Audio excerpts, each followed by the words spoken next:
Hello guys, welcome to my God gift YouTube channel. ಇವತ್ತು ನಾನು 4 ಕಡೆನೂ ಕಳಸ ಬರೋಂಥ ಒಂದು ರಂಗೋಲಿನ ಹಾಕ್ತಾಯಿದ್ದೀನಿ.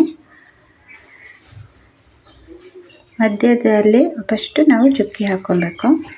13 ಚುಕ್ಕಿ ಹಾಕ್ಕೊಳೋದು. ಇದು 13 ಲೈನನ್ನು ನಾವು 5 ಸಲ ಆಗಿ ಇಟ್ಕೊಬೇಕು. 5 ಸಲ ಹಾಕಿ ನೆಕ್ಸ್ಟ್ ನಾವು ಆ ಕಡೆ ಈ ಕಡೆ 4 ಚುಕ್ಕಿನ ಬಿಟ್ಬಿಟ್ಟು ಸೆಂಟ್ರಲ್ಲಿ 5 ಹಾಕ್ತಾ ಹೋಗಬೇಕು. 5 ಲೈನನ್ನು ಮತ್ತೆ ನಾವು 4 ಸಲ ಹಾಕ್ಕೊಬೇಕಾಗತ್ತೆ. ಹಾಗೆ 2 ಸೈಡು ಹಾಕ್ಕೊಂಡ್ರೆ ಚುಕ್ಕಿ ಹಾಕೋದಾಗುತ್ತೆ.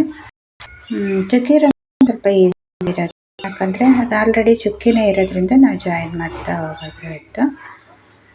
ಈ ಥರ ಹಾಕ್ಕೊಳ್ಳೋದು. ನಾವು ಸ್ಟಾರ್ಟಿಂಗ್ 1 ಚುಕ್ಕಿ ಬಿಟ್ಟು ತಗೊಂಡು ಈ ಕಡೆ 2 ಜಾಯಿನ್ ಮಾಡಬೇಕು. ನೋಡಿ, ಜಾಯಿನ್ ಮಾಡಿ ಒಂದಕ್ಕೆ ಸೇರಿಸಿ ಈ ಕಡೆ ತಗೊಬಂದು ಆಪೋಸಿಟ್ ಇದು ವಾಪಸ್ ತರೋದು. ಈಗ ಅದಕ್ಕೆ ಕಳಸದ ಒಂದು ಶೇಪ್ ಬರುತ್ತೆ. ಮಧ್ಯೆ 5 ಚುಕ್ಕಿ ಇರುತ್ತಲ್ಲ, ಅದನ್ನು ನಾವು ಜಾಯಿನ್ ಮಾಡ್ಕೊಬೇಕು. ಈ ಥರ ಫ್ಲವರ್ ಟೈಪಲ್ಲಿ ಹಾಕೋದು. ಇಷ್ಟೇ, ತುಂಬ ಈಸಿ ಇರುತ್ತೆ ಅದು. ಈ ಥರ 4 ಸೈಡು ಬರುತ್ತೆ. ನೋಡಿ, ಇನ್ನೊಂದು ಸಲ ತೋರಿಸ್ತಾ ಇದ್ದೀನಿ ಹೀಗೆ ತಗೊಳ್ಳೋದು. ಮಧ್ಯದ 1 ಚುಕ್ಕಿ ಬಿಟ್ಬಿಟ್ಟು ಹಿಂಗೆ ತಗೊಂಡು 2 ಚುಕ್ಕಿನ ಇಲ್ಲಿ ಈ ಸೈಡಿಂದ ಜಾಯಿನ್ ಮಾಡಿ 4 ಕಳಿಸಿದ ಭಾಗ ಟಚ್ ಆಗುತ್ತೆ. ವಾಪಸ್ ಬಂದು ನಾವು ಅಲ್ಲಿಗೆ ಜಾಯಿನ್ ಮಾಡೋದು. ಮಧ್ಯೆ ಉಳಿಯೋ 5 ಚುಕ್ಕಿನ ಈ ಥರ ಫ್ಲವರ್ ಮಾಡಿಕೊಂಡ್ರೆ ಆಯಿತು. ತುಂಬ ಈಸಿಯಾಗಿದೆ. ಆಮೇಲೆ ಇದಕ್ಕೆ ನಾನು ಪ್ಯಾರಟ್ ಗ್ರೀನನ್ನು ಹಾಕ್ತಾಯಿದ್ದೀನಿ. ಸ್ವಲ್ಪ ಎದ್ದು ಕಾಣತ್ತದು, ಲೈಟ್ ಕಲರು ಇರುತ್ತೆ ಮತ್ತು ರಂಗೋಲಿನ ಎದ್ದು ಕಾಣಂಗೆ ಮಾಡುತ್ತೆ. ನಾವು ಯಾವುದೇ ರಂಗೋಲಿ ಹಾಕಿದರೆ ಅದು ನಮಗೆ ಅಟ್ರಾಕ್ಟಿವ್ ಆಗಿ ಕಾಣಬೇಕು, ಅವಾಗೇ ಚೆಂದ ಬರೋದು. ಸೆಂಟ್ರಲ್ಲಿ 6 ಚುಕ್ಕೆ ಉಳಿಯುತ್ತಲ್ಲ, ಅದನ್ನು ನಾವು ಮಧ್ಯೆ ನಾವು ಫ್ಲವರ್ ಬಿಡಿಸ್ತೀವಲ್ಲ ಪ್ರತಿಯೊಂದರಲ್ಲೂ, ಅದೇ ಡಿಸೈನಲ್ಲೇ ಬಿಡಿಸ್ಬಿಟ್ರೆ ಆಯಿತು. ಅವಾಗ ನಮ್ಮದು ಕಂಪ್ಲೀಟ್ ಆಗುತ್ತೆ. ಬಿಡಿಸಿ ಕಂಪ್ಲೀಟ್ ಆಯಿತು. ನಮ್ಮ ಬೆಕ್ಕು ಬಂದು ಕೂತ್ಕೊಂಡು ನೋಡೋಕ್ಕೆ ಬಂದಿದೆ. ಅದು ಯಾವತ್ತೂ ರಂಗೋಲಿನ ಹಾಳು ಮಾಡಲ್ಲ. ನಾವು ದೂರ ಡಿಸ್ಟೆನ್ಸ್ ಇಟ್ಕೊಂಡು ನೋಡ್ತಾ ಇರುತ್ತೆ, ಮತ್ತು ತುಳಿಯೋದು ಇಲ್ಲ. ಅದು ನೋಡ್ತಾ ಕುಂತಿದೆ ನಾ ಹಾಕೋಬೇಕಿದ್ರೆ. ಪ್ಯಾರಟ್ ಗ್ರೀನ್ ಅಂತ ಹೇಳಿದ್ನಲ್ಲ, ಅದನ್ನೇ ಹಾಕ್ತಾಯಿದ್ದೀನಿ. ಜಾಲರಿಯಲ್ಲಿ ಹಾಕ್ತಿದ್ದೀನಿ, ಏನಕ್ಕಂದರೆ ಸ್ವಲ್ಪ ಗ್ಯಾಪ್ ದೊಡ್ಡದಾಗಿದೆ, ಹಂಗಾಗಿ ಕೈಯಲ್ಲೇ ಫಿಲ್ ಮಾಡೋದು ಬೇಡ ಮತ್ತು ಬೇಗ ಆಗುತ್ತೆ. ನಮಗೆ ಸ್ವಲ್ಪ ಟೈಮ್ ಇದ್ರೂ ಬೇಗ ರಂಗೋಲಿನ ಫಿನಿಶ್ ಮಾಡ್ಕೊಬೋದು.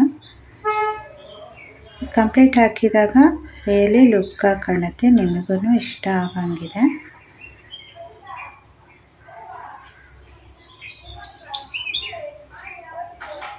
ಟೀ ಎಲ್ಲ ಸೋಸಾ ಜಾಲರಿನೇ ಯೂಸ್ ಮಾಡಿದಾಯಿತು. ನಾನು ಅದಕ್ಕಂತಲೇ ಒಂದು ತಗೊಂಡು ಇಟ್ಕೊಂಡಿದ್ದೀನಿ. ಬೇಗ ಹಾಕ್ಬಿಡ್ಬೋದು. ದೊಡ್ಡ ರಂಗೋಲಿಗಳಿಗೆ ಗ್ಯಾಪಲ್ಲಿ ತುಂಬೋದಿದ್ದಾಗ ನಾವು ಇದನ್ನೇ ಯೂಸ್ ಮಾಡಬೇಕು. ಚಿಕ್ಕದಿದ್ದಾಗ ನಾವು ಕೈಯಲ್ಲಿ ಹಾಕ್ಕೊಂಡ್ರೂ ಬರುತ್ತೆ.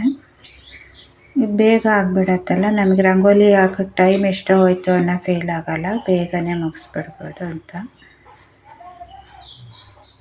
4 ಕಲರ್ ಯೂಸ್ ಮಾಡ್ತಾಯಿದ್ದೀನಿ. ಒಂದು ಡಾರ್ಕ್ ಗ್ರೀನ್, ಇನ್ನೊಂದು ಗ್ರೀನ್ ಇದೆ, ಆಮೇಲೆ ಯೆಲ್ಲೋ ಮತ್ತು ಮಧ್ಯೆ ಪಿಂಕ್ ಹಾಕ್ತಾಯಿದ್ದೀನಿ, ರಾಣಿ ಪಿಂಕ್ ಕಲರು. ಮಧ್ಯೆ ದೊಡ್ಡ ಗ್ಯಾಪ್ ಇರೋದ್ರಿಂದ ನಾನು ಜಾಲರಿಯಲ್ಲೇ ಜಲಿಸ್ಕೊಂಡು ಹಾಕ್ಕೊತಾ ಇದ್ದೆ.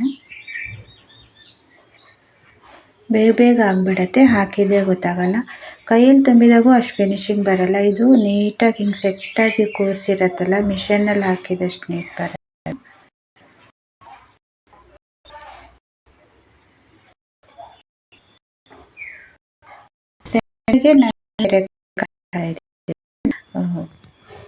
ನೇವಿ ಬ್ಲೂ ಹಾಕೋಣ ಮಾಡಿದ್ದೀನಿ, ಗ್ರೀನ್ ಮಾಡಿದ್ದೀನಿ. ಪ್ರಸಾದ ಮಧ್ಯೆ ನೋಡಿ ಗ್ರೀನ್ ಹಾಕಿದ್ದೀನಿ.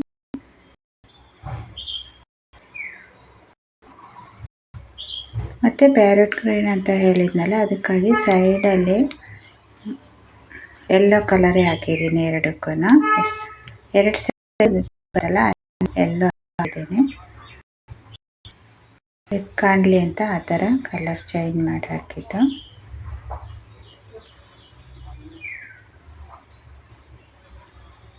ಇದಕ್ಕೆಲ್ಲ ನಾನು ಕೈಯಲ್ಲೇ ತುಂಬ್ತಾ ಇದ್ದೀನಿ. ಅವಾಗೇ ನೋಡು ಚಿಕ್ಕದಲ್ಲ, ನೀಟಾಗಿ ಫಿನಿಶಿಂಗ್ ಬರುತ್ತೆ. ಇಲ್ಲಿ ಕೈಯಲ್ಲಿ ಹಾಕೊಂಡ್ಬಿಟ್ರೆ ಮಸ್ತಾಗಿರುತ್ತೆ. ಒಂದು ಫ್ಲವರ್ ಟೈಪ್ ಬಂದಿದೆ. ಪ್ರತಿಯೊಂದು 4ಕ್ಕೂ ಅದೇ ಕಲರೇ ಹಾಕಿದೆ. ಸೆಂಟ್ರಲ್ಲು ಮತ್ತು ನಾನು ಅದೇ ಕಲರನ್ನೇ ರಿಪೀಟ್ ಮಾಡಿದೆ.